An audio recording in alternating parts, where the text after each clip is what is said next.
Salut les amis, bienvenue dans cette nouvelle vidéo de suivi hebdo pour la formation Gagner en bourse simplement. On est sur la 43e semaine de l'année 2021 qui a démarré le lundi 25 octobre et qui s'est terminée le vendredi 29 octobre.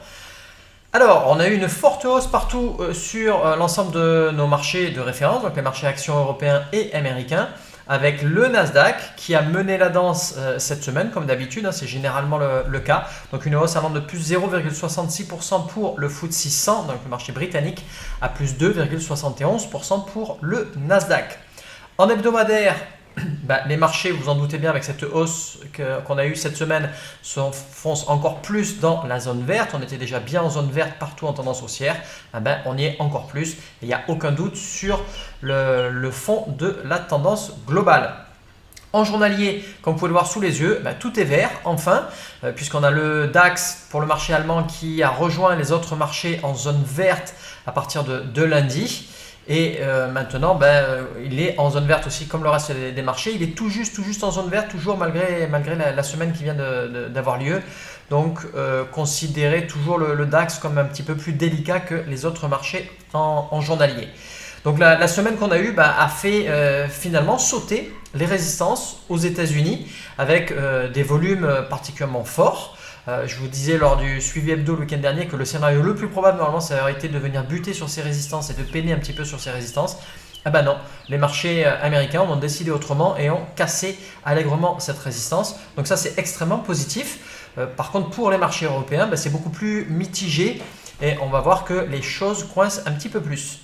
Alors le Nasdaq a affiché la plus forte hausse de la semaine, plus 2,71%, une hausse assez importante quand on est en rythme de croisière. Donc le Nasdaq bien enfoncé en zone verte en hebdomadaire, il n'y a pas de souci. Le Nasdaq qui évoluait au sein d'un canal haussier depuis un petit moment et plus récemment dans un canal horizontal ou un trailing range. Hop, on était venu sur la partie basse de ces deux canaux la semaine 40. Le scénario le plus probable c'était de rebondir dessus, on a rebondi et là maintenant potentiellement, on pouvait aller buter sur la zone de résistance, le plus haut historique jamais atteint aux alentours des 15 390. Non, on n'a pas buté dessus. On est venu casser allègrement cette zone de résistance. On clôture pas mal au-dessus avec une grosse augmentation des volumes. Donc c'est bien, cette zone de résistance maintenant va inverser sa polarité et jouer un rôle de support.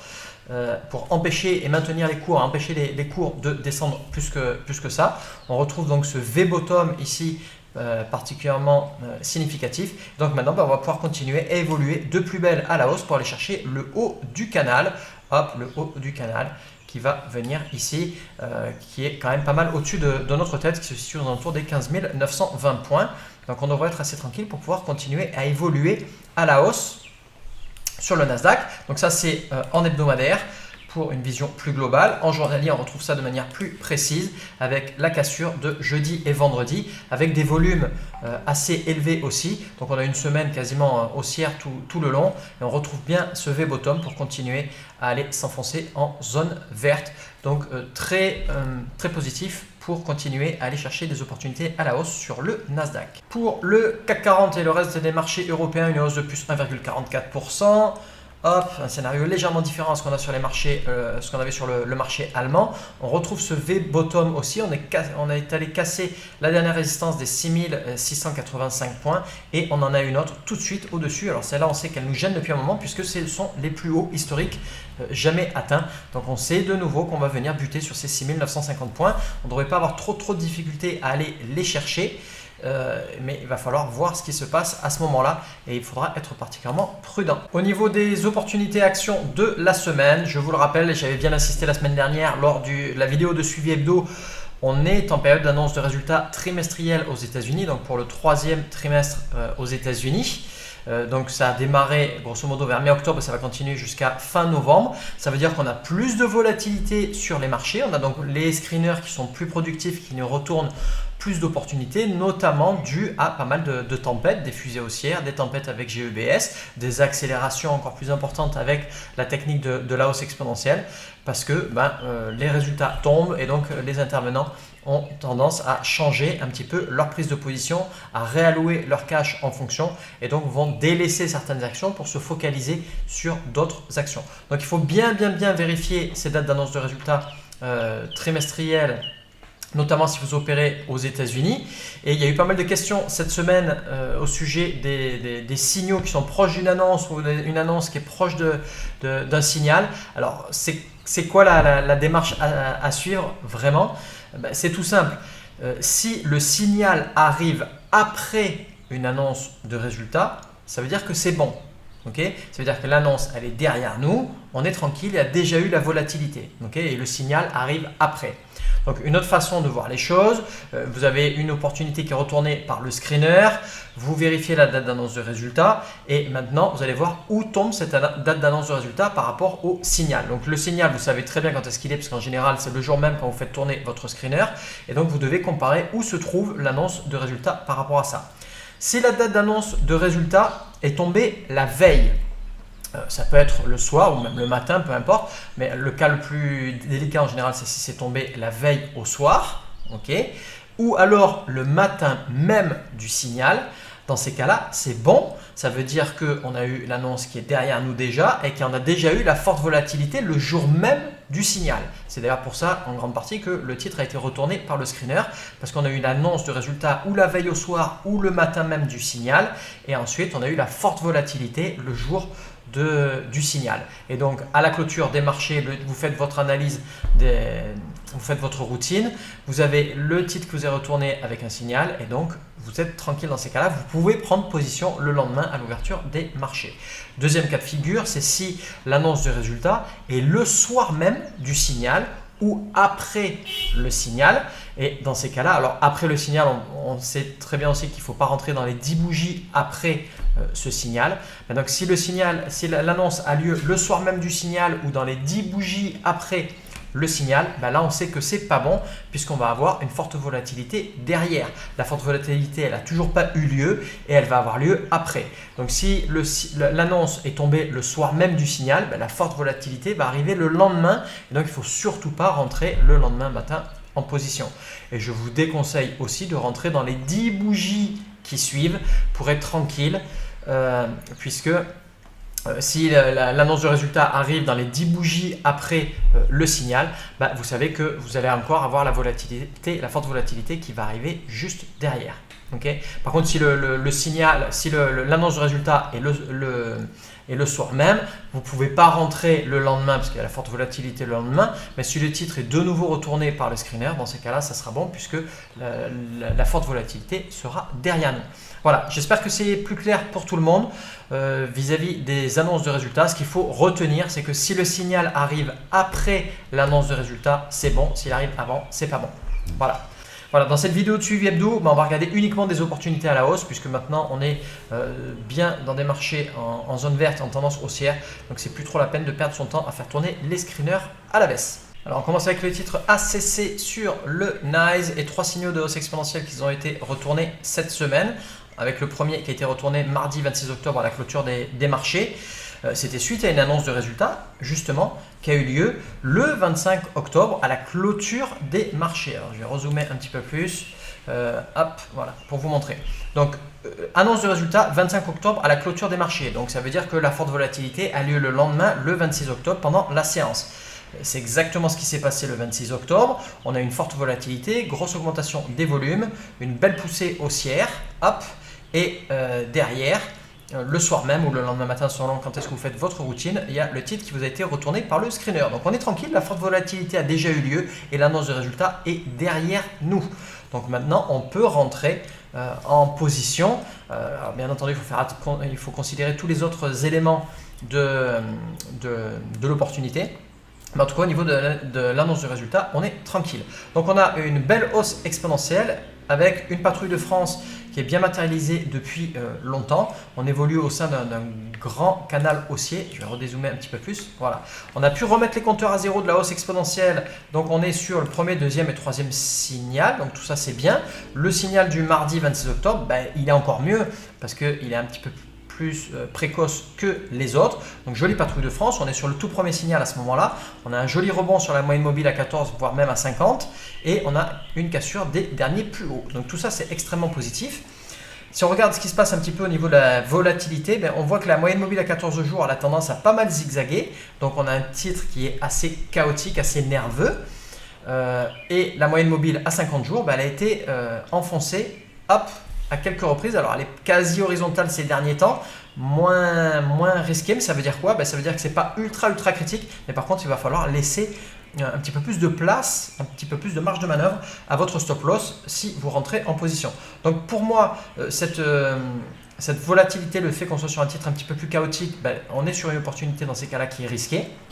Si vous sortez votre règle, vous avez des écarts de 7-8% entre les sommets et les creux. Donc vous savez que si vous positionnez un stop loss à moins de 6-8%, vous prenez énormément de risques à ce qu'il se fasse sauter facilement. Okay, donc une opportunité risquée, laissez de la place et laissez au moins 7-8%.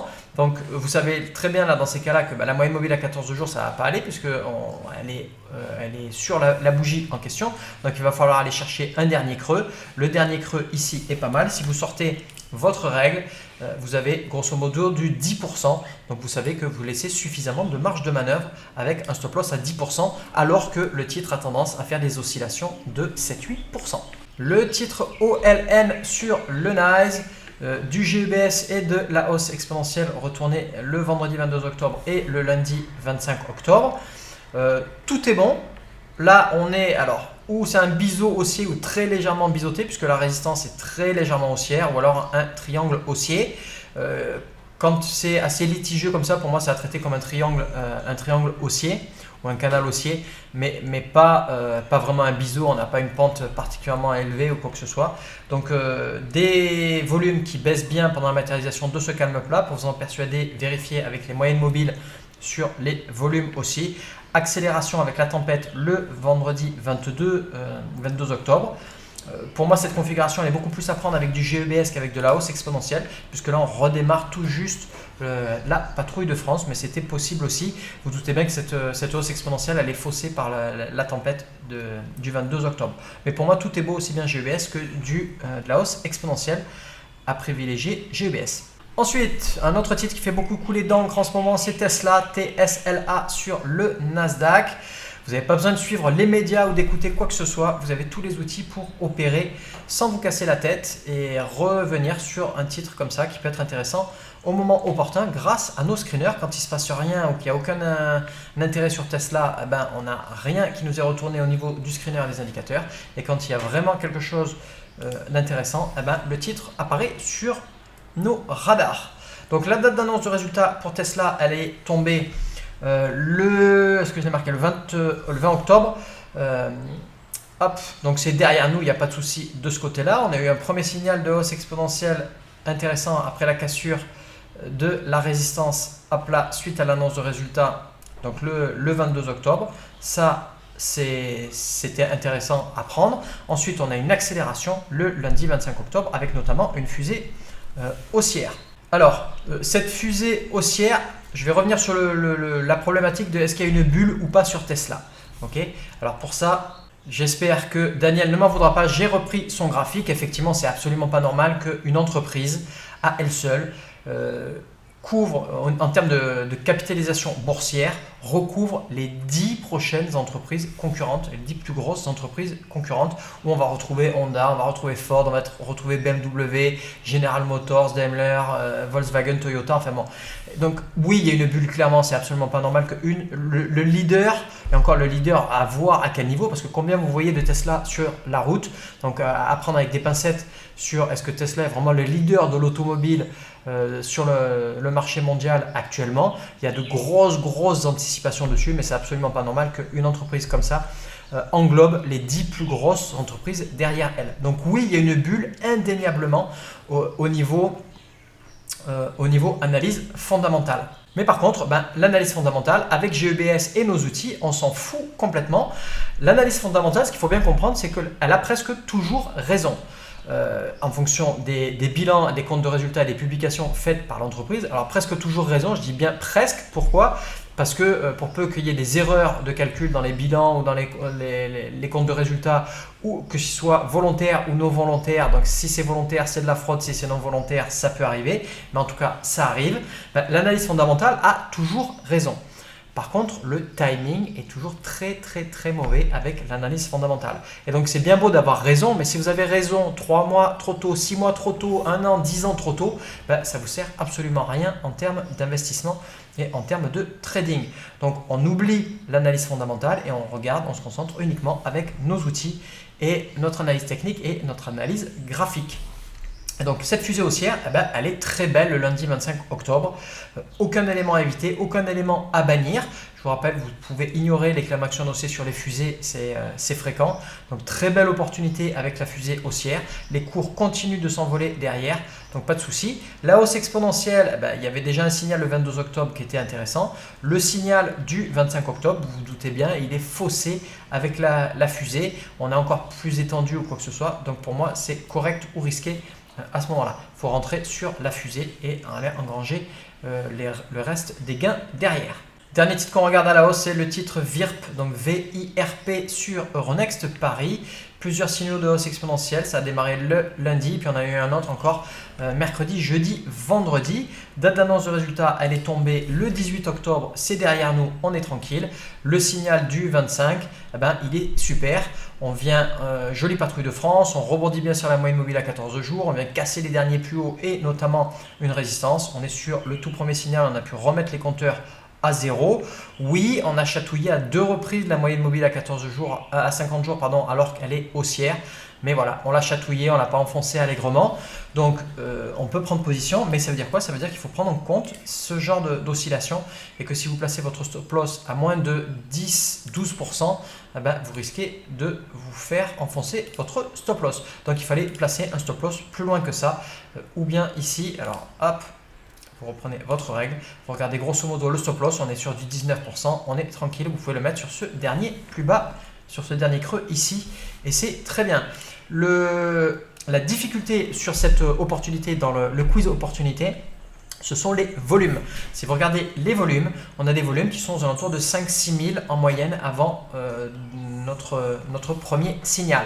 Je vous rappelle, si vous êtes débutant avec la méthode ou débutant en bourse, moins de 10 000 transactions par jour, vous passez votre chemin et vous allez chercher une autre opportunité. Pour les plus expérimentés d'entre vous, vous pouvez descendre jusqu'à 2000 transactions par jour, mais pas en dessous de ça. Donc la difficulté, là, il y avait 2 réponses possibles en fait avec cette opportunité-là. C'est une très belle opportunité pour les plus expérimentés d'entre vous. C'est une opportunité risquée pour les plus débutants d'entre vous. Donc j'ai accepté très belle opportunité et risquée et pas correcte par contre. Voilà, donc pour conclure cette vidéo de suivi hebdo, pas de prise de position en journalier. En hebdomadaire, c'est pas un souci, mais pas de prise de position en journalier à moins de 10 bougies d'une annonce de résultats trimestriels, semestriels ou annuels. Aux États-Unis, ils annoncent tous les trimestres. En Europe, c'est plutôt tous les semestres ou une fois par an. Et pour rappel, donc si l'annonce tombe la veille ou le matin même du signal, c'est ok, vous pouvez prendre position le lendemain. Si l'annonce elle tombe le soir du signal ou elle va tomber dans les 10 jours après le signal, c'est pas bon, il faut passer à autre chose et laisser tomber cette opportunité. Si elle rentre par la suite après l'annonce de résultat sur notre radar avec les screeners, on refera une analyse à ce moment-là. En tout cas, là, c'est trop tôt et trop dangereux pour prendre une position. Voilà, j'espère que cette nouvelle vidéo de suivi hebdo vous a apporté plus de précision là-dessus. Je vous souhaite un agréable week-end et on se retrouve le week-end prochain pour la prochaine vidéo de suivi hebdo. Bon week-end à tous les amis, à bientôt, bye bye.